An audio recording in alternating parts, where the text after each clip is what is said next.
সহযোগিতা করবে না, কোনোভাবে বুদ্ধি পরামর্শ দিবে না অন্যায় সীমালঙ্ঘনের কাজে। ওয়াত্তাকুল্লাহ, আল্লাহকে ভয় করো, যার ভিতরে আল্লাহর ভয় থাকে। ইন্নাল্লাহা শাদীদুল ইকাব, আল্লাহ তাআলা শাস্তি দানে কঠিন।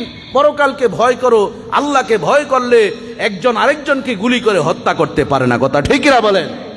আপনি একটা জিনিস ধ্বংস করলেন, আপনার স্বার্থের জন্য আরেকজনের গায়ে আপনি চাপিয়ে দিলেন, এটিও যোগাযোগ মাধ্যম অপপ্রচারের জন্য সবচেয়ে এবং দেশের জন্য সবচেয়ে ক্ষতিকারক দিক। কথা ঠিক কিনা বলেন?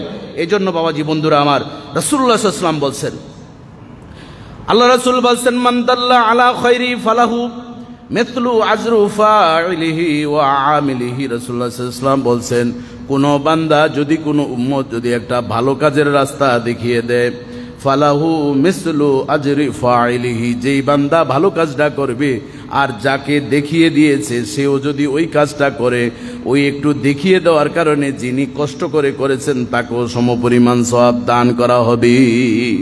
আমি যেমন আলোচনা করছি এটিকে অন্যভাবে ব্যাখ্যা বিশ্লেষণ করে কিছু ভাই আছেন যারা বসে বসে খুঁজতে থাকেন কোন জায়গায় একটু বিরোধী আলোচনা করা হয়েছে, এটা কাটছাট করে আলোচনা সমালোচনা করেন।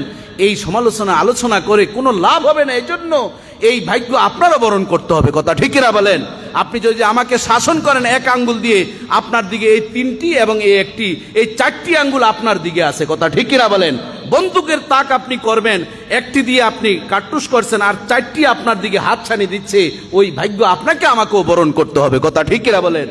যা হয়েছে আমরা সব ফার্স্ট ইজ পাস্ট, আমরা ভুলে যাই, নতুন করে আমরা সিদ্ধান্ত করব, আর আমরা কোন তাজা প্রাণকে এই রক্তের লালিমা আমরা দেখতে চাই না। কথা ঠিক কিনা বলেন? এই কারবালার মাসে যা হয়েছে, কারবালা সেই সোহাদে কারবালার যে ঘটনা আমাদের দেশে তাই হলো। এই জন্য আল্লাহ রাসূল বলছেন, ভালো কাজের যে পথ দেখিয়ে দিবে সে প্রতিদান পাবে, আর খারাপ কাজের যদি রাস্তা দেখিয়ে দেয় সেটাও তার খারাপের প্রতিদান পাবে। কথা ঠিক কিনা বলেন? এই বিষয়গুলো মাথায় রাখতে হবে। আনাস ইবনে মালিক রাদিয়াল্লাহু তাআলা আনহু বলেন, ইন্নাদ-দাল্লা আলা খায়রি কাফাইলিহি, যেই ব্যক্তি ভালো কাজের রাস্তা দেখিয়ে দেয়, ভালো কাজের রাস্তা দেখানোর সাথে সাথে আল্লাহ সুবহানাহু ওয়া তাআলা ভালো কাজকারীর সমপরিমাণ সওয়াব তার আমলনামায় দান করে দেন। এখনো সে ভালো কাজটা করেন নাই, নিয়ত করার কারণে রব্বুল আলামিন তাকে দান করবেন।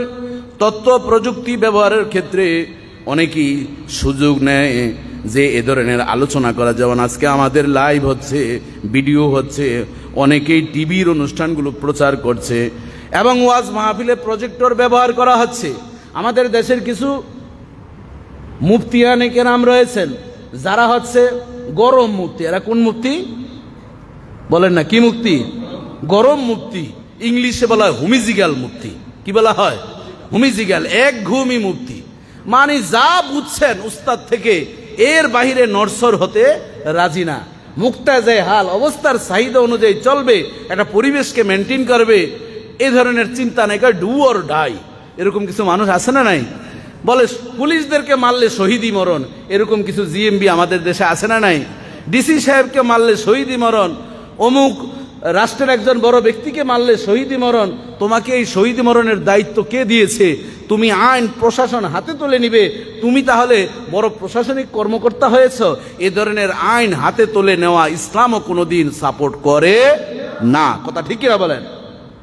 এই জন্য বাবাজি বন্ধুরা আমার, এই প্রযুক্তিকে কখনো হারাম বলার সুযোগ নেই। এ সম্পর্কে আল্লাহ সুবহানাহু ওয়া তাআলা আমাদেরকে স্পষ্ট কুরআনুল কারীমে আমাদেরকে নির্দেশ করে দিয়েছেন, কুল মান হাররামা যিনাতাল্লাহিল্লাতী